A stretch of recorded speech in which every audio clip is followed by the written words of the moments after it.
आज 3 मे शुक्रवार. वसुदेवसुतं देवं कंसचाणूरमर्दनं देवकी परमानन्दं कृष्णं वन्दे जगद्गुरुं.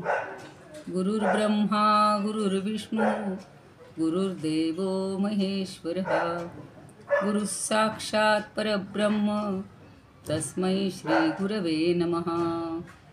शान्ताकारं भुजगशयनं पद्मनाभं सुरेशं विश्वाधारं गगनसदृशं मेघवर्णं शुभांगं लक्ष्मीकान्तं कमलनयनं योगिभिर्ध्यानगम्यं वन्दे विष्णुं भवभयहरं सर्वलोकैकनाथं. यं ब्रह्मा वरुणेन्द्ररुद्रमरुतस्तुन्वन्ति दिव्यैस्तवैर् वेदैः साङ्गपदक्रमोपनिषदैर्गायन्ति यं सामगाः. ध्यानावस्थिततद्गतेन मनसा पश्यन्ति यं योगिनो यस्यान्तन्न विदुःसुरासुरगणा. देवाय तस्मै नमः. देवाय तस्मै नमः. जय श्रीकृष्ण. सर्व श्रोत्यांना आणि भगवद्गीता भक्तांना सादर वंदन. काल 5व्या श्लोकातले आपण काही समश्लोकी पाहिलेल्या होत्या आणि त्यातला थोडासा काही भाग किंवा 4थ्या श्लोकावर पण मला एक कथा आठवली ती थोडक्यात सांगते आणि मग आपण पुढचा भाग घेऊया. 4था असा होता की सात्विक लोक देवांची पूजा करतात, राजस लोक यक्ष राक्षसांची करतात आणि तामस लोक हे प्रेत भूत गण यांची पूजा करतात. तर ती लहानपणी शिकलेली की ऐकलेली वाचलेली अशी एक गोष्ट आहे की एक शेतकरी होता आणि तो सकाळपासून दुपारपर्यंत राब राबायचा. संध्याकाळी थकून घरी यायचा, पण दुपारी जेवण झालं की थोडा वेळ तो कलंडायचा, आडवा व्हायचा. आणि त्याला सारखी काळजी पडलेली असते की आता पावसाळा तर तोंडावर आला आहे, अजून आपल्याला सगळे अवजारं गोळा करायची, आपल्याला शेत नांगरायचे, हे करायचे, अशी काळजीत तो पडलेला. त्याला डुलकी लागते आणि उठून बघतो तर त्याच्यासमोर एक राक्षस येऊन उभा राहिलेला असतो आणि हा एकदम दचकतो ना की आता राक्षस म्हणल्यावर काय करायचं. तर तो म्हणतो, काय रे बाबा काय? तर काही नाही म्हणे, तुम्ही घाबरू नका, मी तुमच्या मदतीला आलो आहे, तुम्हाला खूप काळजी पडली ना म्हणून मदतीला आलो. तर तो म्हणतो, मला नको तुमची मदत बिदत. नाही म्हणे, तू जे सांगशील ते मी काम करून दे, फक्त माझी एक अट आहे, एक काम संपलं की दुसरं काम तू लगेच मला सांगायला पाहिजे, आणि जर ते सांगायला वेळ लागला तर मी तुला खाऊन टाकेन. आता शेतकऱ्याला वाटतं काय, आपल्याकडं तर कामाची भरपूर यादी आहे. तो त्याला सांगतो, पहिलं शेत नांगरून टाक. आणि तो त्याची ती झोप व्हायची असते, झोपतो तो आणि तासाभरात उठतो, बघतो तो शेत नांगरलेलं. ज्या कामाला ह्याला 8 दिवस लागले असते करून घ्यायला, हे करायला, त्या 1 तासात काम झालं. त्याला आश्चर्य वाटतं. मग तो बरोबर त्याची भरपूर यादी जी असती ती अशी काही दिवस तो सांगत राहतो त्याला, हे काम झालं की ते काम, ते काम झालं की ते काम. आणि एक दिवशी राक्षस येऊन उभा राहतो, म्हणतो, झाली म्हणजे कामे, तू यादी दिलेली सगळी कामं झाली, आता काय करायचं? मला काम दे, लवकर दे, लवकर दे. मी 3 महिनेस्तवर तुझं जर काम नाही सांगितलं तर मी तुला खाऊन टाकणार. आता ह्याला कामच आठवत नाही, सगळी कामं झालेली असतात. त्यानं दुसऱ्या तिसऱ्या तीनदा जसं मुलं म्हणतात ना, रेडी का 1 2 3 म्हणस्तवर यांनी त्याला खाऊन टाकलं. म्हणजे राक्षसी वृत्ती कशी असते ती त्या कथेतनं आपल्याला समजते. म्हणून आपण आपल्या पद्धतीनं सत्वगुणाच्या आधारावर जेवढं काम होईल तेवढंच करावं, उगाच हे असल्या कुणाच्या नादी लागू नये. आता अशास्त्रविहितम घोरम हेच सगळीकडं सांगतात की शास्त्रविरहित असं जे काम करतात त्याची 2 कारणं सांगितली होती. एकाला त्या शास्त्राचं ज्ञानच नसतं आणि एकाला शास्त्र समजतं, माहिती असतं, पण करायचं नसतं. तर त्याच्यासाठी ज्ञानदेव काय म्हणतात बघा. ज्ञानदेव असं म्हणतात, दंभ अहंकाराने तप करणाऱ्या जीवाची अवस्था कशी आहे? ज्याच्याकडं सतत दंभ, मी केलं, माझ्यासारखा या जगात कोणीच श्रेष्ठ नाही, अशी जी भावना असते, तर त्याच्या बाबतीत ते म्हणतात, ना शस्त्राचे निकीर नावे, खा करो ही नेणते जीवे, परिशास्त्रज्ञा ही शिवे टेको नेदिती आपुले नेती आटोपे ध्वनित्वाचे निदर्पे साचची पाखंडाची तपे आदरिती. पाखंड म्हणजे ज्याची शास्त्रावर श्रद्धा नसते त्याला पाखंडी म्हणतात. आपुलिया पुढिलांचिया अंगी घालून या कातिया रक्तमांसा प्रणितया भरोभरे रिचवती जळत कुंडी लाविती चेडयाच्या तोंडी नवसिया देती उंडी बाळकांची अगा आत्मपरपिडा बीजतमक्षेत्री सुहाडा पेरीती मगपुढा तेची पिके नाना पडीकराचे निसळे काढी आपुलेचे निडोळे ते वानवसा आंधळे जैसे ठाके तैसे तया असुरास होये जे निंदुनी शास्त्रांची सोये सैंध धावताती मोहे आडवी जे कामू करविते करीती क्रोधू मारविते मारिती किंबहुना माते पुरीती दुःखाचा गोंडा. आता शास्त्रांचं नावही उच्चारण्याला ज्यांचा गळा साफ करण्याचं मन म्हणजे जो मनात सुद्धा आणत नाही, शास्त्राचं नाव उच्चारलेला सुद्धा ज्याला आवडत नाही आणि ज्यांना शास्त्रज्ञांचा स्पर्शही सोसवत नाही, आपल्याच मोठेपणाच्या घमंडीत आणि द्रव्याच्या मदानं धर्मभ्रष्ट अशा जे क्रिया आचरत असतात आणि जे दुसऱ्याच्या अंगावर कोयत्याचा घाव घालून रक्तमांसानी यज्ञपात्र काठोपाठ भरतात, म्हणजे सगळं दुष्ट कर्म असतं त्यांचं. मग ते जळत्या कुंडात ओततात सगळं ते, किंवा संबंधाच्या तोंडात घालतात, आपला नवस पुरा करण्यासाठी मुलांचे बळी देतात. आणि सुज्ञ अर्जुना अरे तमोगुणाच्या क्षेत्रात आत्मक्लेश आणि परपीडा यांचंच बी पेरतात आणि मग ते बी रुजून त्याच जातीचं पुन्हा पीक येतं. किंवा आधार देणाऱ्या माणसाबरोबर भांडून जो आपलेच डोळे फोडून घेतो, त्या आंधळ्यांची जशी आपल्याच राहत्या घरात गती खुंटते तशी स्थिती शास्त्राचा केवढं म्हणजे त्यांनी भयंकर वर्णन केलेलं आहे बघा. की ज्या शास्त्राचा आसरा किंवा आधार घेण्याबद्दल त्यांच्या मनात तिरस्कार आहे, ज्यांनी त्याला झिडकारलं आहे आणि मोहानं सैरावैरा आडरानातून जे भटकतात त्यांची अशी अवस्था होते.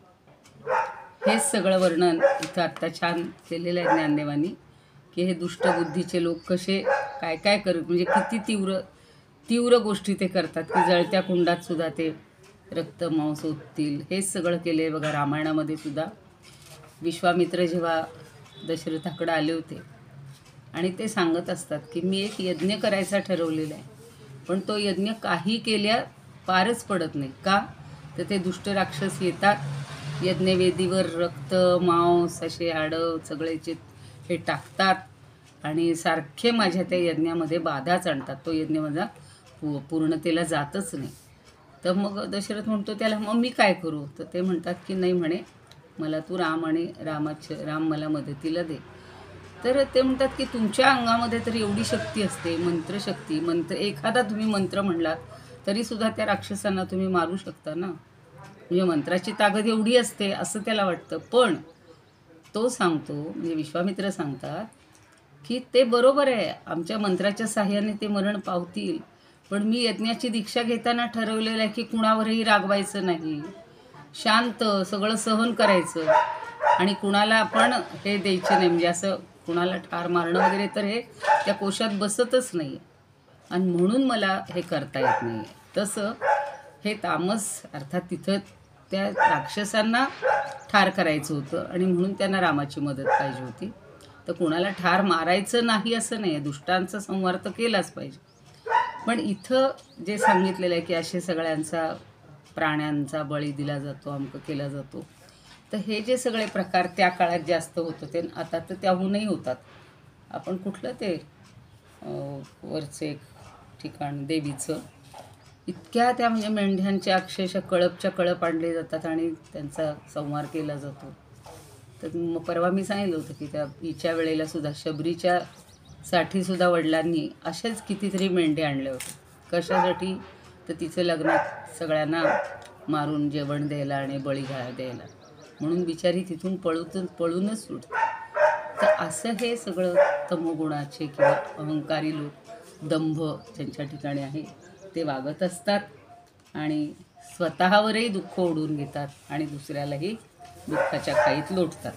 तर पुढचा श्लोक बघूया आपण. कर्षयन्तः शरीरस्थं भूतग्राममचेतसः माञ्चैवान्तः शरीरस्थं तान् विद्यासुरनिश्चयान्. आता हे आसूर कुणाला म्हणायचं? आसूर म्हणजे ते अगदी काही दिसायलाच आसूर असतील असं नाही आहे, पण त्यांचं वागणं जे आहे ते कसं आहे ते या ठिकाणी सांगितलेलं आहे की माञ्चैवान्तः शरीरस्थं कर्षयन्तः शरीरस्थं. कर्षयंत म्हणजे ओढणं.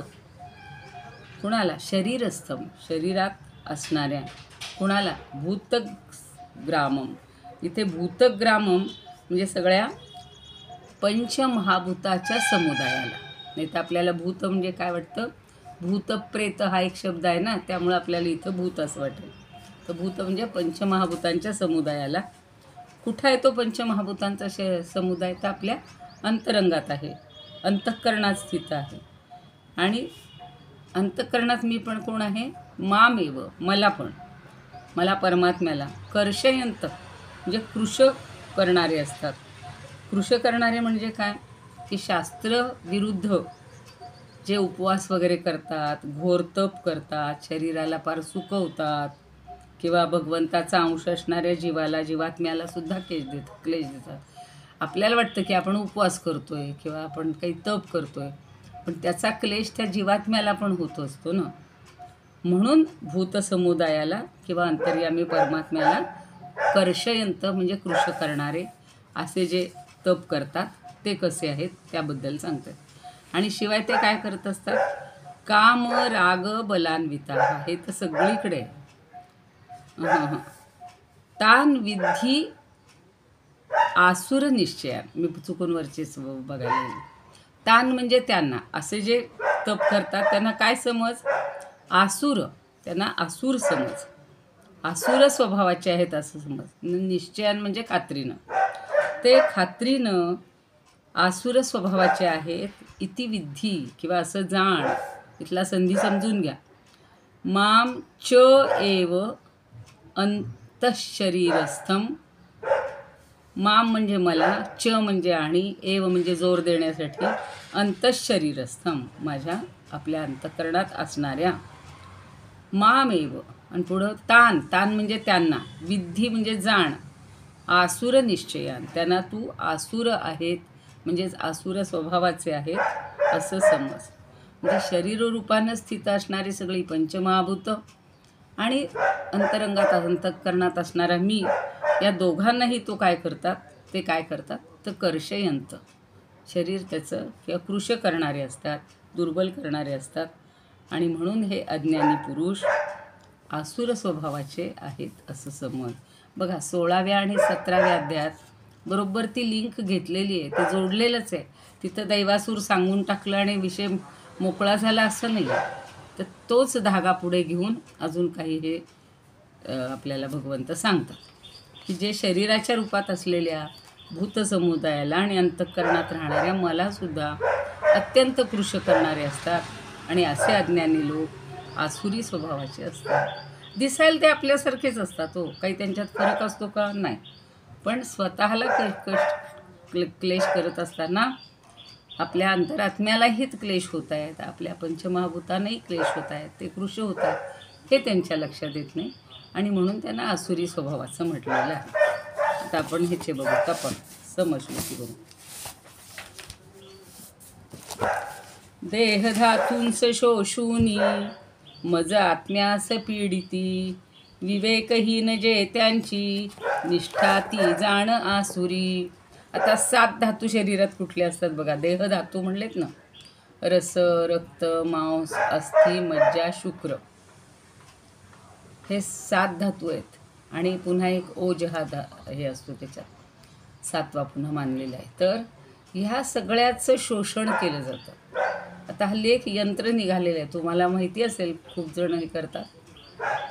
म्हणजे तुमच्या शरीराची सगळी तपासणी 2 मिनिटात केली जाते त्या यंत्रावर. पहिलं तुमचं वजन किती आहे आणि तुमच्या 7 धातूतले मुख्य म्हणजे मांस, मज्जा यांचं काय प्रमाण आहे, किंवा आपण हे म्हणतो ना हाडांची काय परिस्थिती आहे, ती झिजलेली आहेत का, असं सगळं बघण्याची आता यंत्र निघाली. आणि मग त्याच्यावरून ते सांगतात की तुमच्या इथे मसल टोन हा तुमचा असा आहे, कमी आहे, जास्त आहे, तुमची वजनाच्या मानानं म्हणजे उंचीच्या मानानं वजन कमी आहे, जास्त आहे, असे सगळ्या गोष्टीची यंत्र निघाली. पण हे इथं आपल्याला कशामुळे हे करत असतात आणि कशामुळे हे घडतं, मूळ याचं कारण काय आहे ते इथं सांगितलेलं आहे. की इथे सगळा अहंभाव आहे, स्वतःकडेही लक्ष द्यायचं नाही आहे, स्वतःच्या देहाकडेही नाही, त्या पंचधातू पंचभूतांचाही विचार नाही, किंवा अंतःकरणातल्या जीवात्म्यालासुद्धा अशी घोर कर्म, अघोर कधी म्हणायचं नाही, तर घोर तप करून ते क्लिष्ट म्हणजे हे करत असतात, कृश करीत असतात. आता तुकाराम महाराज तेच सांगतात, करीतो देह क्षीण हाची अवगुण. हा अवगुण आहे, चांगला गुण नाही आहे देहाला क्षीण करणं. न पाहती क्षीण उभारिती आत्मी जीवात्मा पीडिता आक्रंदे. त्यामुळे त्या जीवात्म्याला आक्रंदन करावं लागते, ओरडावं लागतं, म्हणजे तो व्याकुळ होतोय. नेणती गा मढे मस्ती ऐसी. म्हणजे मढ्याला जसं कळतच नाही मृत व्यक्तीला, तसं यांनासुद्धा काही कळत नाही. देवो मी सर्वांस मज देती त्रास, काय त्या मूढांस हासू रडू. ते मला त्रास देत आहेत, त्यांना वाटते आपण कष्ट करतो, आपण तप करतो, पण त्याचा त्रास मला होतो.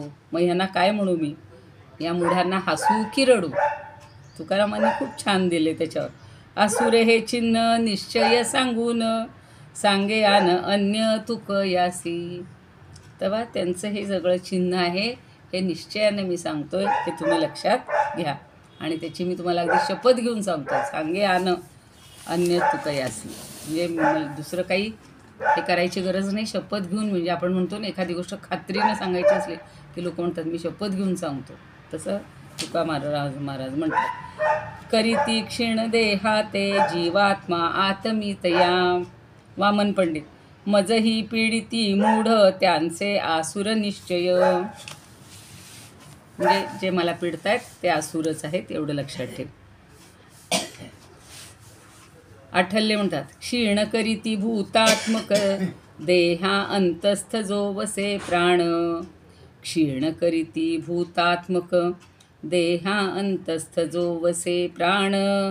छळीती मूढ मला त्या तन्निश्चय राक्षसी असे जाण. त्यांना राक्षसच म्हणायचं, ते राक्षसी वृत्तीचे आहेत. छळीती मूढ मला त्या. कधी कधी आपण म्हणतो ना माझ्या जीवाला त्रास होतोय, यातना होत आहेत, म्हणजे जरी आपल्याला तो दिसत नसला तरी व्यवहारात तो जीव जीव असा शब्द आपण किती वेळा तरी वापरतो. आणि आपल्याला कळतंय की ह्या यातना माझ्या त्या जीवाला होत आहेत, तसा तो सांगतोय. माते मनस्थिता आणि शरीर गत इंद्रिया देती कष्ट वृथा त्यांची बुद्धी आसुर निश्चया. जे वृथा कष्ट देतात, गरज नाही आहे जास्त कष्ट शरीराला सुद्धा द्यायची गरज नाही. शरीरापेक्षा आपण बुद्धीचा मनाचाही वापर करून जेवढं परमात्म्यापर्यंत पोचता येईल तेवढं. फक्त शारीरिक कष्ट घेतले, शारीरिकच तुम्ही हे केलं, तप केलं, तर तेही काही आवश्यक नाही आहे. माते मनस्थिता आणि शरीरगत इंद्रिया देती कष्टवृथा त्यांची बुद्धी आसुर निश्चया. त्यांची बुद्धीसुद्धा ही आसुरीच आहे, निश्चयात्मक, असं मिरजकर म्हणतात. गडकरी म्हणतात, करुनी क्षीण देहास जात आत्माची मी असे. आत काय भरलेलं हे कळत नाही ना हो. आपण फक्त बाह्य जगाला महत्त्व देतो, बाह्य काय काय दृश्य आहे. म्हणून शंकराचार्यांनी पुन्हा पुन्हा मला ते वाक्य डोक्यात बसलेलं आहे. दृश्यम सर्वम अनात्मा स्यात्, दृक् एव आत्मा विवेकिनः. जे विवेकी आहेत त्यांना ते पाहणारा जो आत बसलेला आहे आत्मा, तर तो समजतो. आणि जे अविवेकी आहेत त्यांना दृश्यम सर्वम, हे सगळं दृश्य जगच खरं आहे असं ते मानतात, पण ते अनात्मा आहे, ते आत्मा नाहीत, हे त्यांना समजत नाही. तसे हे म्हणतात, पीडिते मला मूढ आसुरी जाण निश्चये. म्हणजे आत्म्याची काळजी, की आत्म्याचं चिंतन, आत्म्याला समजून घेणं, स्वरूपाला समजून घेणं हेच माणसाला समजत नाही. भारती म्हणतात, घोर तपे देहाला अंतस्थ मलाही पीडिती जनते. घोर तपे देहाला अंतस्थ मला पीडिती जनते. अविवेकी अंती मूढच त्यांची वृत्तीच आसुरी असते. अविवेकी अंती मूढच त्यांची वृत्तीच आसुरी असते. ते अविवेकी आहेत आणि त्यामुळं मूढ आहेत आणि त्यांची वृत्ती ही आसुरीच असते. बघा, बाहेरून काही कळतं का हो एखाद्या माणसाकडं की त्याचा नेमका स्वभाव कसा आहे? खूप छान कपडे घातलेत, अगदी अलंकार घातले असतील, दागिने सगळं सजून धजून आलेले असतील, पाहतो आपण. आता म्हणजे मलाही असं जाणवतं की काही लोक इतके, आपल्या मालिका तर बघत नाही आहे, पण मालिकांमध्ये चित्रपटांमध्ये असा बाहेरून पेहराव केलेले आणि आत त्यांची वृत्ती कशी आहे ही बाहेरच्या अंतरंगावरनं कळत नाही. पण तो जेव्हा बोलतो, तो जेव्हा कृती करतो, त्यावेळेला समजतं की हा माणूस सात्विक आहे, राजस आहे की तामस आहे, हे आपल्याला लगेच कळतं. म्हणजे चांगला आहे, वाईट आहे. सात्विक, राजस, तामस व्यवहारात नाही समजणार कदाचित, पण हा चांगल्या वृत्तीचा आहे, वाईट वृत्तीचा आहे, दुष्ट वृत्तीचा आहे, प्रेमळ आहे, एवढं तर आपल्याला कळतं. शंकराचार्य काय म्हणतात, हे अविवेकी लोक इंद्रियांच्या रूपानं शरीरात पूर्णपणे असणाऱ्या या भूत समुदायाला आणि या शरीराच्या आत अंतरात्म्याच्या रूपानं स्थित असलेल्या त्यांच्या कर्माचा आणि बुद्धीचा साक्षी असलेल्या मला, ईश्वराला सुद्धा त्रास देतात. आपल्याला कळत नाही आणि म्हणून युक्ताहार विहारस्य, भगवंतांनी मागे 6व्या अध्यायात सांगितलेलं, युक्ताहार विहारस्य युक्तचेष्टस्य कर्म. म्हणजे योग्य कर्म, सगळं युक्त, योग्य करणं, नियमित करणं, हे जो करतो त्याला योगो भवती दुःख हा म्हणजे दुःख करणारा नाही, हा म्हणजे आनंद करणारा. तर त्याचा योग हा त्याचा दुःख हरण करणारा असतो. तसंच आता इथं सांगतात की सगळं अंतरात्म्यात असलेल्या त्या आपल्या अंतरात्म्याला, म्हणजे आत्म्याचं जर आपण जाणीव ठेवली आणि असे कष्ट घेतले नाहीत विनाकारण, तर तो आनंदी राहील, अर्थात त्यामुळं आपणही आनंदी राहू. पण ते सांगतात की माझी आज्ञा ते मानतच नाहीत, मलाच त्रास देतात. आपण म्हणतो का, मला आतून असं वाटत होतं, असं आपण म्हणतो कधी कधी, मला अगदी आतून वाटत होतं ही गोष्ट करू नये हो, पण ते अमक्या थमक्यांनी सांगितली म्हणून मी केली आणि पुढचं संकट ओढवलं. म्हणजे तो आतून जो कळतो तोच तो अंतरात्मा बोलत असतो, सांगत असतो की तू असं करू नकोस किंवा ही गोष्ट तू कर. ज्या वेळेला जी गोष्ट करायला पाहिजे तोही आपला, म्हणून काही जण म्हणतात आतला आवाज, तो आतला म्हणजे कुणाचा, त्या अंतरात्म्याचाच. पण ते न ऐकणं म्हणजे त्याला त्रास देण्यासारखंच आहे की. आणि अशा प्रकारे मला त्रास देताना ते उग्र तप करतात, त्यांना आसुरी समज. ज्यांचा निश्चय असुरांप्रमाणे असतो ते लोक आसुरी निर्णय करणारे असतात आणि त्यांची संगत सोडून दिली पाहिजे असं तू जाणून घे, हा उपदेश केलेला आहे. असंगासी संग प्राणाशी गाठ म्हणतात की नाही. किती आपल्या मराठीत तर म्हणी अशा चांगले की ज्याच्याशी संगत करू नये आपण त्याच्या संगतीत राहतो. अहो काय बरं दिसतं का, शेजारी आहेत आमच्या, म्हणून आम्हाला असं राहावं लागतं त्यांच्याशी, मग ते देतील ते खावं लागतं किंवा आम्हाला त्यांच्याबरोबर जावं लागतं. हे सगळं जे करतो हे सगळं चुकीचं आहे. ती जर व्यक्ती चांगली नसेल तर त्याच्याशी संगत ठेवायचीच नाही. आता त्याच्याही अजून पुढं सांगतायत काही उपनिषदांच्या ह्याच्या आधारे की हे लोक कसं खातात, रसपूर्ण, तेलकट, भिन्न प्रकारचे असे सात्विक, राजस आणि तामस आहारसुद्धा ते घेतात. आता पुढे आपल्याला आहाराची ही नांदी आहे की आहार कसे करतात लोक, कुणाला कसा आहार आवडतो त्याच्यावरून त्याचा स्वभाव आणि हे समजतं आपल्याला, त्याच्या ठिकाणी कोणता गुण जास्त आहे ते. म्हणजे आपण फळं खाणारे नाही का, सात्विक सगळे. आता रामाने तर 14 वर्ष फळं मुलं किंवा सगळे ऋषीमुनी तर अपभक्षण वायुभक्षच राहायचे, फक्त पाणी पिणं आणि वायूवर. परवा कोणतरी भेटलं, 100 वर्ष झालीत म्हणे, 103 वर्षाचे झालेत, पण काहीही आहार घेत नाहीत. म्हणजे ते सुद्धा शक्य होतं, पण तुम्ही त्या देहाला जशी सवय लावाल तसं. आणि खुणेवरूनच म्हणजे त्याच्या चिन्हावरूनच सात्विक राजस तामस हे अन्न ठरवता येतं आपल्याला. बघूया, जे तामसी अन्नाचा त्याग करून सात्विक आहाराचं सेवन करतात किंवा यज्ञयाग वगैरे करायचे असतील, कुठली पूजा करायची असेल. जर परवाही सांगितलं होतं की रामाचा जेव्हा राज्याभिषेक ठरलेला होता त्यावेळेला वसिष्ठांनी त्याला सांगितलं होतं की आजची रात्र तू व्रतस्थ राहा, अमुक अमुकच कर, अमुक देवतांचं पूजन कर. असं एक मन आणि हे सगळं असं शांत ठेवलं तर पुढच्या क्रिया चांगल्या होणार. पण त्याच्यावरून सुद्धा सगळ्याचे सात्विक वगैरे भेद आता आपल्याला पाहिजेत. आता आधी आहाराचा भेद बघूया. आहारस्त्वपि सर्वस्य त्रिविधो भवति प्रियः यज्ञस्तपस्तथा दानं तेषां भेदमिमं शृणु. तर सगळ्याचे भेद सांगणार आहेत, पण आधी कुणाचं सांगतायत? आहार. आता छोटासा संधी आहे. आहार हा तू अपि, तू म्हणजे परंतु. आता कशाचं सांगितलं होतं? आधी तपाचं झालं होतं. आता आहारसुद्धा, परंतु आहार हा अपि म्हणजे आहारसुद्धा सर्वस्य म्हणजे सर्वांचा कसा आहे?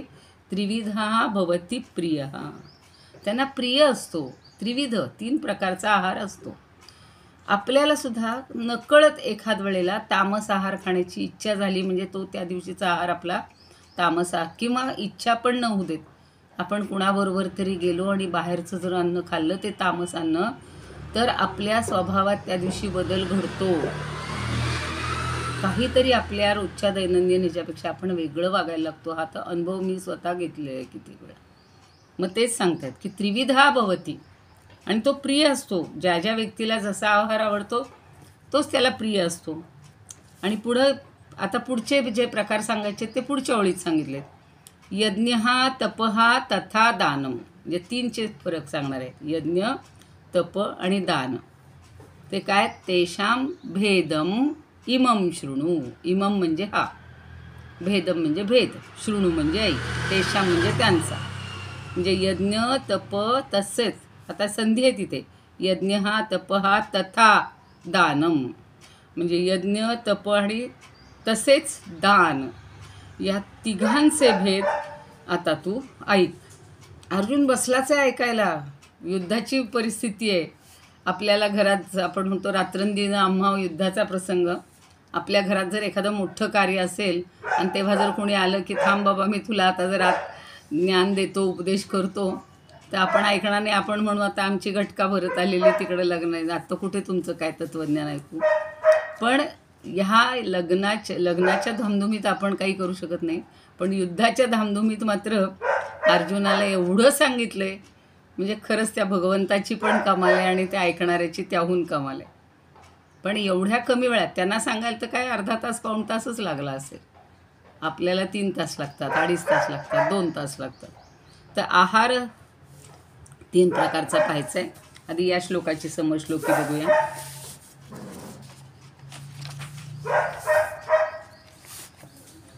आहारात ही सर्वांच्या 3 भेद यथारुची. यथारुची म्हणले, प्रिय म्हणजे आवड, रुची म्हणजे पण त्याची चव, त्या रुचीनुसार आहारसुद्धा 3 प्रकारचा आहे. तसे यज्ञी तपी दानी सांगतो भेद ऐकते. त्याचप्रमाणे तुला हे 3 भेद सांगतो. आता संत तुकाराम म्हणतात, आता सर्व गोष्टी माझी घेजे श्रेष्ठी, आहार परमेष्ठी नेमी तसे, त्या सारिखे होते गुणदेहोत्पत्त, त्रिविध भासत आहार जो. त्रिवर्गासी प्रिय सांगू यथा न्याय, मग दाऊ प्रत्यय यज्ञांचा गा. तप आणि दान भेद घे ऐकून, जरी तू सज्ञान तुकया ऐसा. अरे जरी तू सज्ञान असलास ना, लोक म्हणतील आता मी एवढा मोठा झालो आहे, आता मला मुलं तर अगदी आईवडिलांना म्हणतातच आता मी मोठा झालो, मी अमक्या इन्फोसिसमध्ये अमक्या कंपनीमध्ये आहे, तिथला मॅनेजर आहे किंवा मोठ्या पोस्ट पदावरचा आहे, आता तुम्ही मला काही सांगू नका. पण इथं म्हणतायत, तुकाराम म्हणतायत, जरी तू सज्ञान, मला हे वाक्य फार आवडले, तुकया ऐसा. तर तुकया म्हणतोय जरी तू असा असशील तरीसुद्धा हे भेद मी सांगतो ते ऐकून घे. बिचारा अर्जुन तिथं ऐकून घेतो हे सगळे. तो म्हणला असता एखादा तुमच्या आमच्या आत्ताच्या मुलांसारखा सर म्हणला असता, अहो वेळ काय आहे युद्धाची, तुम्ही हे मला तपन दानन आहार कशाला सांगत बसलेत आत्ता. युद्धाच्या वेळेला हे सांगायची गरज होती का हो, तसं जर म्हणलं तर नाही. पण तेवढ्या वेळात त्यांनी सगळ्या आयुष्याचं ज्ञान, उपदेश आणि आवश्यक आचरण हे सगळं सांगून टाकलेलं आहे. नाही तर फक्त मग 2 वाक्यातच झालं असं, उठ आत्ता लगेच युद्ध कर, युद्ध करणं तुझं कर्तव्य आहे, बस 2. आणि तो जर ऐकणारा असता, लगेच उठला असता, तर हे सगळा वेळ गेलाच नसता भगवंताचा. पण आपल्याला रोज युद्धाचा प्रसंग आहे. आपण रोज अशाच प्रसंगी कसं वागायचं हे आपल्याला कळायला पाहिजे. म्हणून अर्जुन हे एक निमित्त मात्र आहे. अर्जुन हा एक प्रतिनिधी आहे आपला. पण आपल्यालासुद्धा कधी कधी असं होतं की आता यावेळी मी काय निर्णय घेऊ, आत्ता नेमकं कसं वागू, कुणाशी कसं वागावं. त्यावेळेला जर ही गीता आठवली, ज्या अध्यायातला जो श्लोक आठवेल त्याच्याशी समर्पक, तर आपल्याला चांगलं उत्तर मिळून जाईल की आता मी कसं वागलं पाहिजे. बघा, आता आहारही सर्वा त्रिविध प्रिय, आता आहारही सर्वा त्रिविध प्रिय होतसे, यज्ञ ही तपही दान, त्यांचे हे भेद ऐक. ऐक म्हणजे ऐक. गोखले म्हणतात, प्रिय भोजन त्यांचे ते असते त्रिप्रकारचे, यज्ञदाने तपांचे ते भेद त्यांचेही ऐक तू. सेनापती बापट म्हणतात, आहार ही या सर्वांचा प्रिय 3 प्रकारचा. प्रत्येकाची रचना कशी सोपी सोपी वेगळ्या पद्धतीनं केली आहे. तेवी यज्ञ दान तप, ऐके तद्भेद तू आता. तेवी म्हणजे त्याप्रमाणे. नंदापुरी म्हणतात, रुचे भोजन ही त्रिविध सर्वदा सकळा, रुचे भोजन ही त्रिविध सर्वदा सकळा आपुल्या प्रकृती परी. किती छान सांगितले, प्रकृतीनुसार जेव तू. तसे यज्ञ तपदानांचेही त्रिविध भेद तू श्रवण करी. तुझ्या प्रकृतीनुसार. म्हणून मला तर सारखा तो आयुर्वेद डोळ्यासमोर दिसतो की आयुर्वेदानं ह्या 3 गोष्टी फार सांगितल्या आहेत. आहार, विहार, निद्रा, या 3 गोष्टी तुम्ही ह्या प्रकृतीनुसारच घ्यायला पाहिजे. माझी प्रकृती जर पित्त प्रकृती असेल तर मी पित्त प्रकृतीचं खाऊन चालणार नाही, लगेच मला त्याचा त्रास होईल. कफ प्रकृती असेल तर कफ वाढवणारे प्रकार किंवा कफ कमी करणारे प्रकार खाऊन चालणार नाही. आणि वात प्रकृती असेल तर वातुळ जे काही वात वाढवणारे आहेत ते खाऊन चालणार नाही. म्हणून इथं त्यांनी एका शब्दात सांगितलं, नंदापुरेंचं मला आवडले, की रुचे भोजन ही त्रिविध सर्वदा सकळा आपुल्या प्रकृतीपरी. आपल्या प्रकृतीनुसार त्याला ते भोजन आवडतं. आणि तसे यज्ञ तपदानांचे ही त्रिविध भेद तू श्रवण करी. तसे ह्या यज्ञदान तपांचे सुद्धा तू भेद श्रवण कर, ऐक. मला एक छोटासा प्रसंग आठवला आहे, तो मी नंतर सांगते. हरिपंडितांचं झाल्यावर. भागासी आला गुण जासी जैसा. बघा, भागासी आला गुण जासी जैसा, आहार ही त्यासी रुचेची तैसा, की यज्ञ त्याचे तप आणि दान, ते सर्वही तू जवदो निदान. ते तुला आता मी सगळं सांगतो. हे आहारावरनं सांगते. मागे मी पुण्याला एक प्रशांत डॉक्टर, वैद्य प्रशांत सुरू म्हणून एक, आणि त्यांच्याकडे गेले होते. आणि त्यांच्याकडे एक आजी आल्या होत्या, अशा 70-80 वर्षाच्या असतील. आणि त्या म्हणे, डॉक्टर, आत्तापर्यंत मी रोज मी वडा खायची, रोज मिसळ, रोज भेळ, रोज मला खाल्लेलं चालू होतं. चमचमीत पदार्थ मी सगळे खायचे.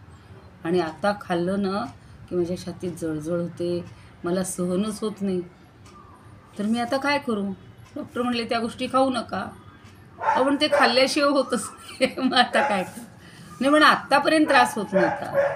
ते म्हणले, तुम्हाला होत नव्हता म्हणजे ते प्रकृती एक वय हा हे असतो ना, भाग असतो महत्त्वाचा. तरुण वयात कदाचित ते सगळं सहन होऊन जातं, पण म्हातार वयात ते सहन होत नाही. म्हणजे आता ते काय झाले, आता ते सगळं तुमचे दोष आहेत ते असे उतू जायला लागलेत. कशासारखे? कालच म्हणजे मला जेव्हा मी इडली करते तेव्हा मला आठवण होते की इडलीचं पीठ आपण असं ते मिक्सरवर मिक्स करून ठेवतो. आणि जर लहान भांडं घेतलेलं असेल तर ते इतकं फुलतं की त्याच्यातनं असं उतू जायला लागतं. तसे म्हणे तुमचे ते दोष किंवा तो पित्त दोष तुमचा आता उतू जायला लागलेला. त्यामुळं त्याला इलाज हाच आहे की तुम्ही ते पदार्थ टाळणं. आणि म्हणे गोळ्या त्याला सहाय्यक होतील, पण तुम्ही जर केलंच नाही कंट्रोल तर काहीच उपयोग नाही. चला 7वा श्लोक झाले. योगेशं सच्चिदानंदं वासुदेवं रजप्रियं धर्मसंस्थापकं वीरं कृष्णं वन्दे जगद्गुरुं. कृष्णाय वासुदेवाय हरये परमात्मने प्रणतः क्लेशनाशाय गोविंदाय नमो नमः. ॐ पूर्णमदः पूर्णमिदं पूर्णात् पूर्णमुदच्यते पूर्णस्य पूर्णमादाय पूर्णमेवावशिष्यते. ओम शांती शांती शांती. जय श्री कृष्ण.